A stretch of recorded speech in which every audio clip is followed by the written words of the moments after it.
Today, today we will discuss anatomy of inguinal canal. Inguinal canal present in the medial half of the inguinal ligament. Okay. This green color we are showing the external oblique aponeurosis. External oblique aponeurosis attached on the medially, it is attached to the linea alba. Then it attached to the pubic symphysis, pubic crest and pubic tubercle. Laterally it attached to the anterior superior iliac spine. You can see after this it is this is the external oblique aponeurosis. After pubic tubercle it is not attached. These fibers are folded backwards. These fibers are folded backwards. Here you can see these fibers are folded backwards. These fiber forms the inguinal ligament. So attachment of inguinal ligament also start from the pubic tubercle to the anterior superior iliac spine. So this is the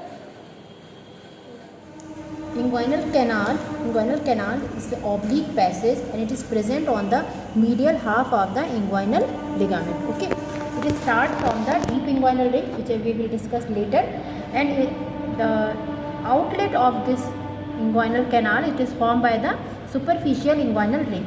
So here you can see this is a triangular opening in the external oblique aponeurosis.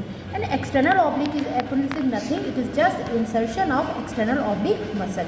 Okay, so this is the triangular opening. You can appreciate the apex of the superficial inguinal ring, which is directed laterally. This is the bone position which is directed laterally and above. And here you can appreciate the base of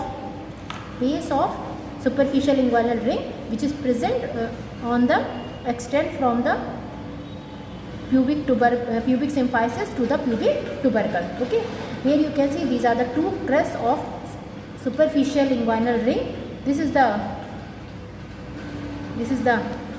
superior crest, this is the inferior crest. Superior crest is attached to the pubic symphysis and inferior crest is attached to the pubic tubercle. Okay, so this is the superficial inguinal ring. This is triangular opening in the external oblique aponeurosis.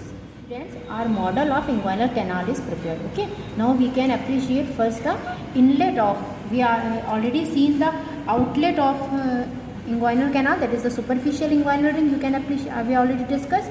Now we can see the inlet of inguinal canal, that is the deep inguinal ring, which is the oval opening in the fascia transversalis. This is the layer of fascia transversalis. Okay, I will show you others layer. This is the layer of transversus abdominis and this is the layer of internal oblique muscle. Okay, this is external oblique. So anterior wall is formed by skin. After skin what comes? Superficial fascia, then external oblique aponeurosis. Okay, so this forms the anterior boundary of inguinal canal. Then in the posterior boundary is formed by the fascia transversalis. On the medial half it is formed by the conjoint tendon. Conjoint tendon is nothing, it is a which is formed by the inguinal fibers of transversus abdominis and internal oblique.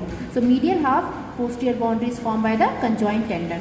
Then you can appreciate the arch fiber. You can appreciate these are the arch fiber of internal oblique and the transversus abdominis. Internal oblique and the transversus abdominis, which forms the roof of the inguinal canal. Okay, these fiber form the roof, form an arch and then ascend upward along with the external oblique muscle. So these you can appreciate the three layers: external oblique, internal oblique and the transversus abdominis. And floor we already discussed. Floor is formed by the inguinal ligament. Medial. Now our anatomy of inguinal canal is complete. I think you all are understood the anatomy of inguinal canal. Last but not the least, in the anterior wall, the lateral one third partially formed by the fleshy fibers of the internal oblique muscle. Okay, bachcho? Okay, students. Laterally 1/3 is formed by the fleshy fiber of internal oblique, and the medial side on the posterior wall, medial 1/4 is formed by the reflected part of this inguinal ligament. You know this is the inguinal ligament. We already discussed inguinal ligament. What is inguinal ligament? It is the folding of external oblique aponeurosis. So in medial 1/4 in the posterior wall, it is formed by the reflected part, which is reflected on the posterior reflected part of the inguinal ligament. Okay, thank you.